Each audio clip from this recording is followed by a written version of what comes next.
Ayun guys, welcome back sa Facebook feeds ni Kawayan Vlog. So ngayon guys ay mag-ride naman tayo dito sa Divisoria, Kawayan, Masbate. So dito muna tayo mag-video habang papunta tayo sa Masbate. Pero guys, dadaan muna tayo doon sa office ng Rosie.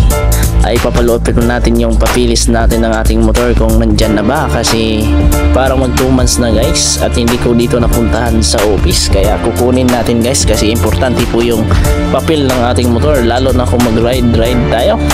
Pag na-checkpoint tayo ay hahanapan po tayo maliban po guys sa license, ay hahanapan din tayo ng papilis ng ating motor kung sa atin ba. Yan mga guys, ito po yung Barangay Divisoria, ay magkatabi lang po na Barangay Divisoria at saka Barangay Poblacion. Kami ay dadaan muna dyan sa may Barangay Poblacion. So mga guys, no, ito po yung sa mga hindi pa po familiar sa Kawayan, ito po yung Kawayan guys. At ito naman ang pilahan ng mga motor at mga habal-habal na hahatid sa iyo kung saan ka pupunta. Charot lang.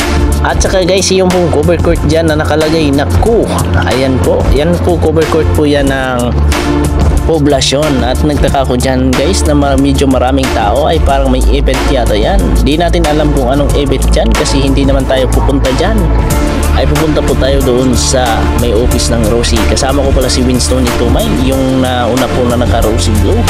Ayan, siya po ay nakapaglusot na at ako overtake, ako ay hindi po overtake, baka ako ay maipit. Ayan. Tsaka yan guys, yung nakikita nyo po na kulay yellow, yan po guys ang bagong shimiri na itinayo dito sa Kawayan. Ayan guys, at meron din branch ng Cebuana. Sa mga gusto magpadala dyan at mag-savings ay meron ditong Cebuana. Yan, may galap shoutout sa iyo kuya. Ayan.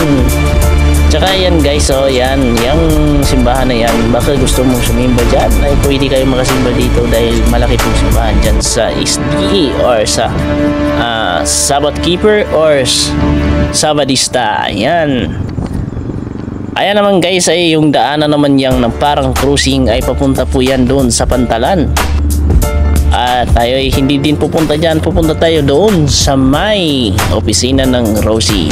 At saka dito Bainda guys ay medyo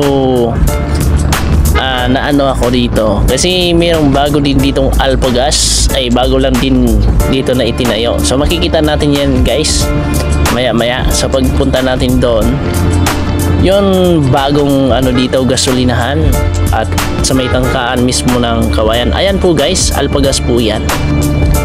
At sa dito naman sa side na banda, ditong side guys, yan dyan, yung nakita yung may tumayo dyan, yan po yung mamihan dyan. Tsaka naman guys, yung malapit na tayo sa opisina ng Rosie. Sa mga gustong kumuha dyan ng Rosie, lalo na dyan sa mga malapit sa Kawayan, na pwede po kayo kumuha dito ng Rosie. Available po sila dito guys ng mga Rosie. Ayan, sa mga baguhan pa lang po sa ating video, paki-share and like and follow na lang po. Kaya ako ay lubos-lubusan nagpasalamat sa lahat ng sumusuporta sa ating vlog. Thank you so much guys.